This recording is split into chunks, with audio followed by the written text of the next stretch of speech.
up, guys? Welcome back to Little Red Garage.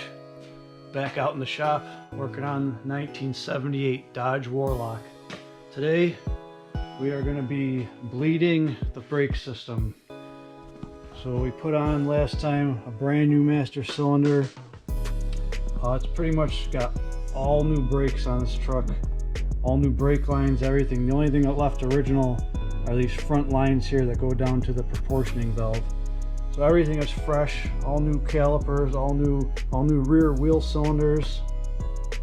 So first thing we gotta do is bleed the master. So what I did was went to the parts store and I picked up this kit here. It was about 15 bucks. It gives you all these different fittings. You got metric and American. So I'll show you how we're gonna set that up. I also, this is something I've had, it's a little one-man bleeder system. We're gonna gravity bleed. So I'll show you how I'm gonna do that. A few other things I picked up we're gonna work on too. I got a new petcock for the radiator. I noticed that I went to make sure it was tight the other day and it was just spinning, so it was stripped out. So I'm gonna replace that. We got a nice new cadmium plated heater control valve that we'll be installing in line of one of the heater hoses. Some fresh brake fluid. So I'm gonna get this all set up over here, and I'll show you how it goes.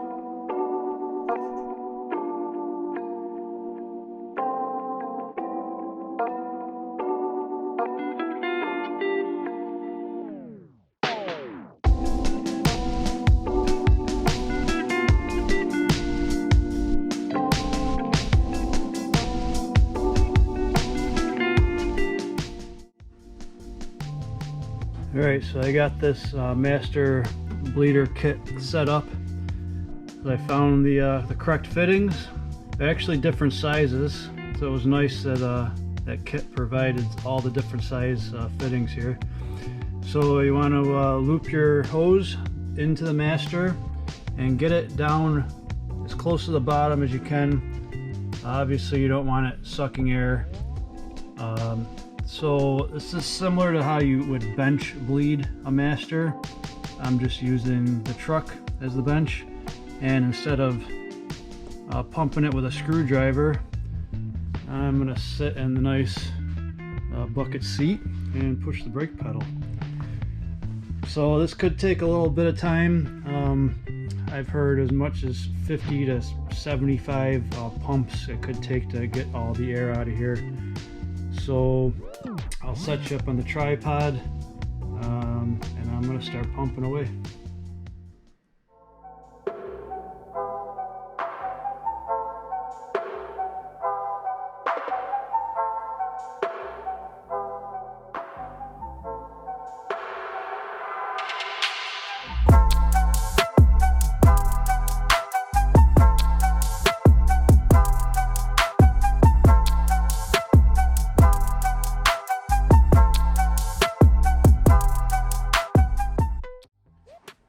Okay, it looks like we worked all the air out. I don't know if you could tell in the time lapse, but this rear one happened real quick. It took me quite a while to get all the bubbles out of this front reservoir for whatever reason, but I found it worked better to go real slow in and out,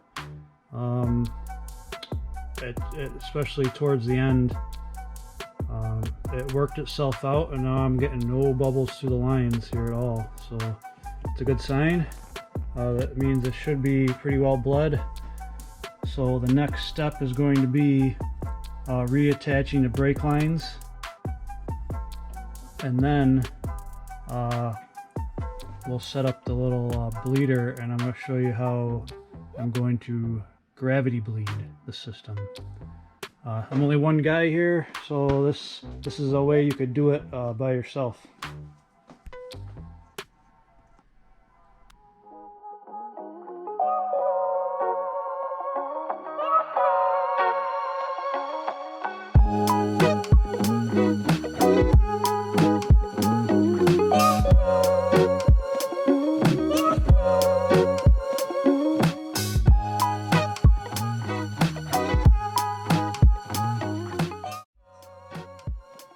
Alright, brake lines are reinstalled. Remember, brake fluid is like paint stripper. You don't want to get it on any freshly painted surfaces or any paint at all in that case. And I did get a few drips on the frame. You know, if you wipe it off quick, you don't have any problems. Just don't let it sit on there. It'll act just like paint stripper. So I was a little bit careful. I threw an old rag down here. You're gonna leak a little bit when you're trying to swap the fittings over. So what I'm gonna do next here is I'm gonna top this off, and that's gonna be a crucial step to this. Is when we're starting to gravity bleed, you don't want to let this run dry, because you're gonna be starting all over again. You're gonna suck up air through here if you let that get down too far. So keep an eye on this. I'm going to show you how I set up the bleeder, and you want to start furthest from the master. So what we're going to do is go to the back passenger side of the truck, and we're going to start with that wheel cylinder.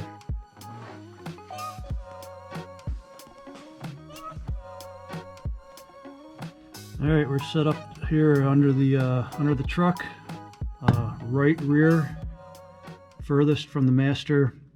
This is the passenger side rear. You can see I have the little reservoir. It's got a nice little magnet there. I'll find a good spot for that.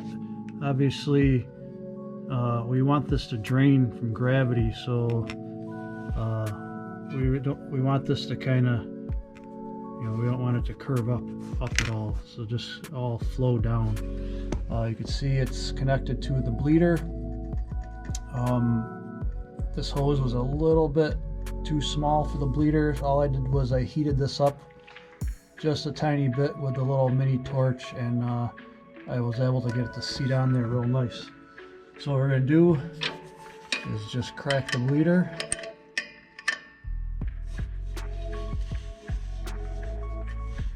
And basically just wait. We're going to wait for the fluid to come down. We're going to keep an eye on the master, and as soon as this is all fluid and no air bubbles, we will cap it and we'll move on. Alright, we're getting some fluid back here. If you look real close, you can actually see it filling up.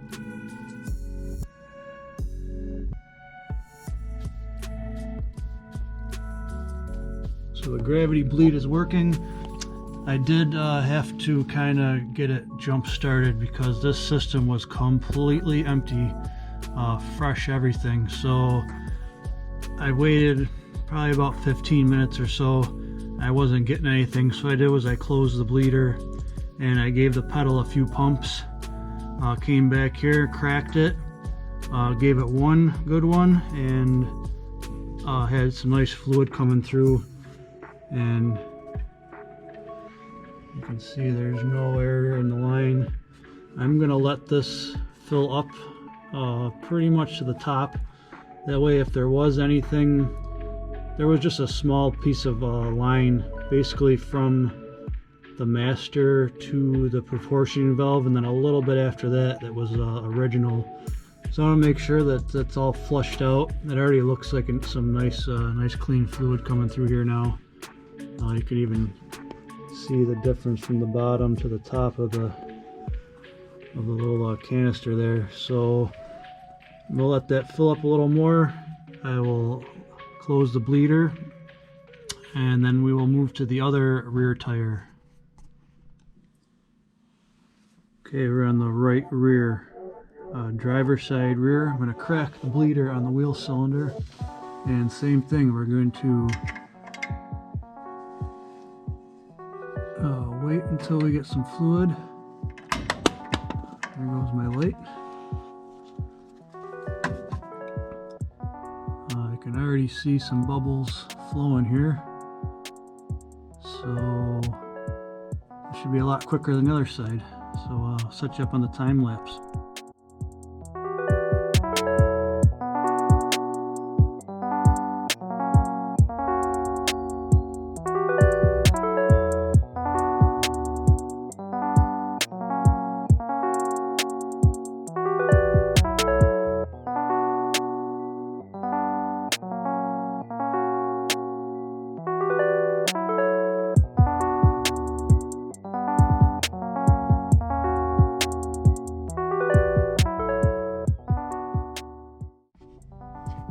Alright, you can see our reservoir's full. It worked really well. Now that there was fluid back here, it went very fast. As soon as I cracked the bleeder, I was getting fluid, and you could see the air bubbles working themselves out, and it was no air bubbles for probably 3/4 of the rest of the bottle filling up. So again, I just wanted to flush it out a little as I was doing this. So while I'm back here, I did a quick little check to make sure that none of the other fittings were leaking. Everything looks nice and dry. Again, this is all new, you know, a little junction box there with the vent that goes into the axle, and the new rubber line there. So everything looks good. Remember to keep checking the master. If that runs dry, you're starting all over. So while this was running, I would run up there and check real quick and top off the master cylinder. So we're going to move on to the front next. Need the front passenger right wheel.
Alright, that was our last wheel.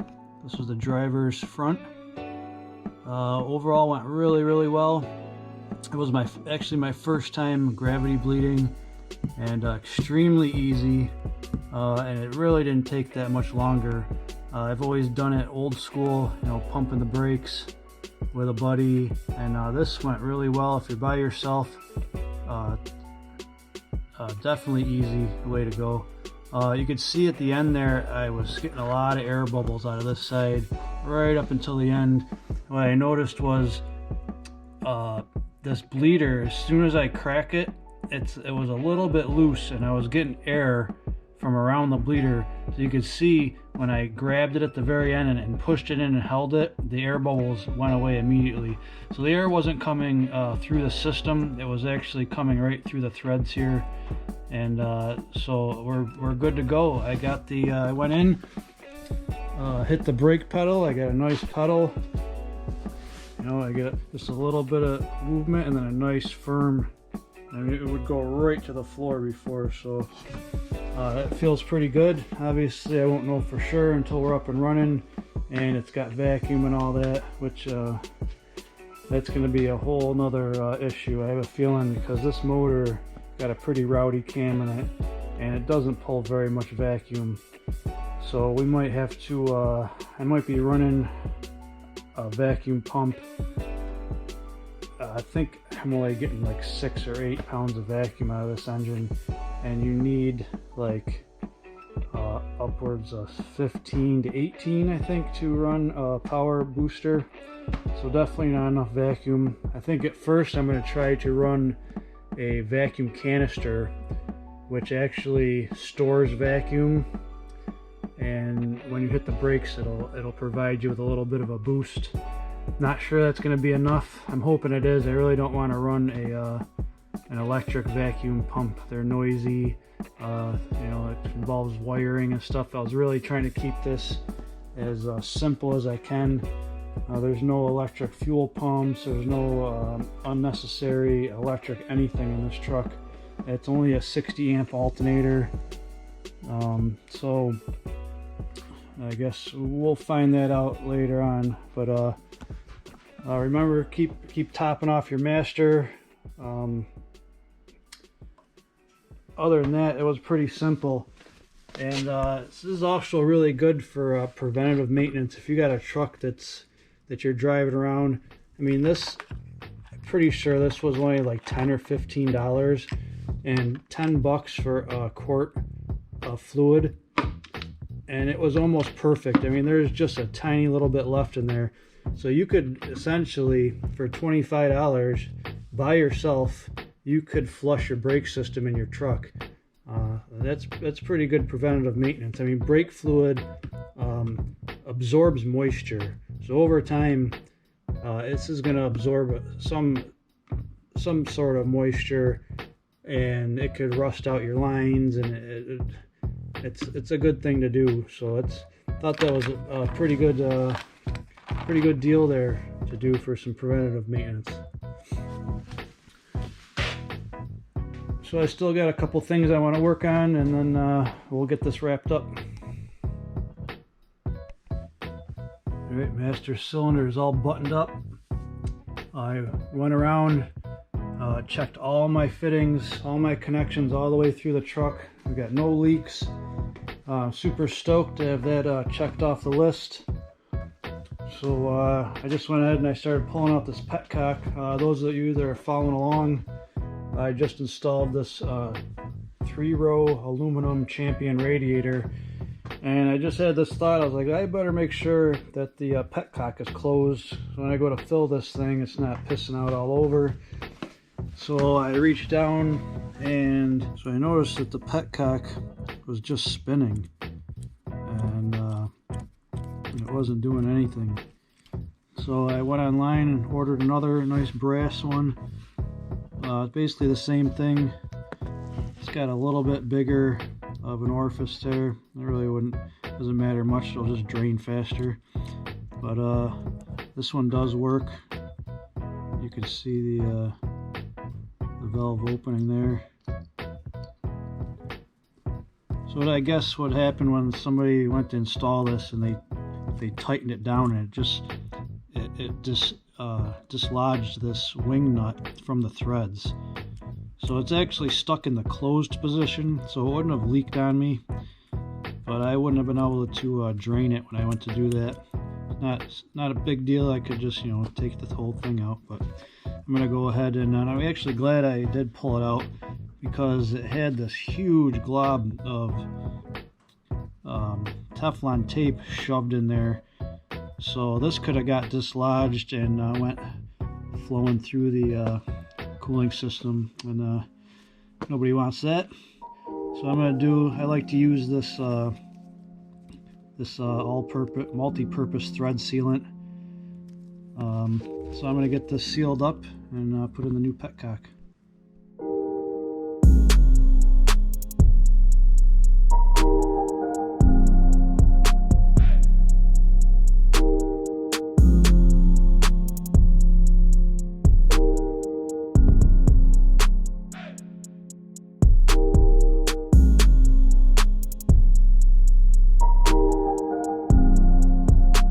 Alright, petcock is installed. I'm going to start working on these heater hoses here, from the water pump into the heater core, back out. There'll be the heater control valve, and then into the manifold. So that'll pretty much be our last step for the cooling system, and then I should be able to fill it up. So let's get working on that.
Alright, the heater hoses are installed.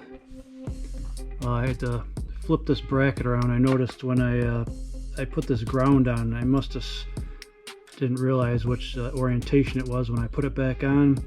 You can see that little cutout there is made just to go around the alternator bracket there.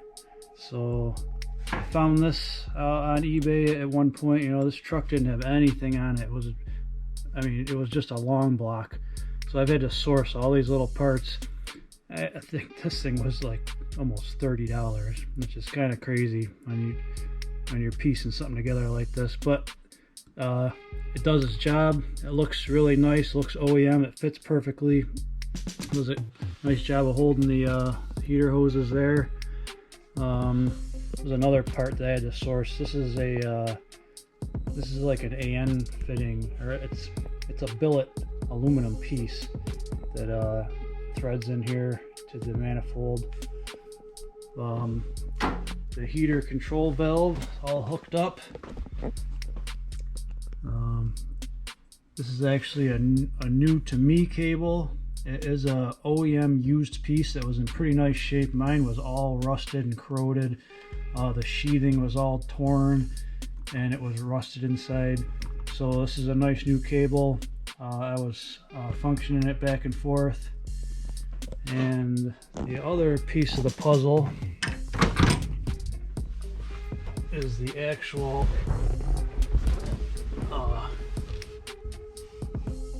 piece in the dash here, which is a brand new NOS unit.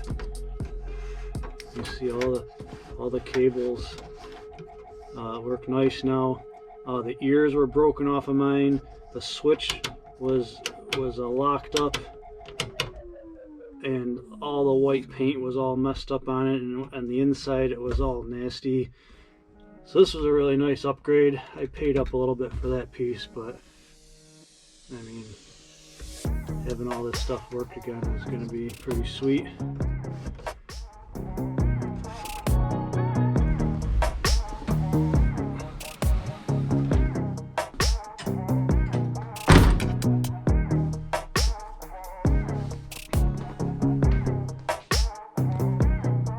Alright guys, this is where I'm going to end this video. I have a couple more things knocked off the list, making some progress.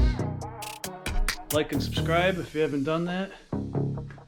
Thanks for watching. I'll catch you next time.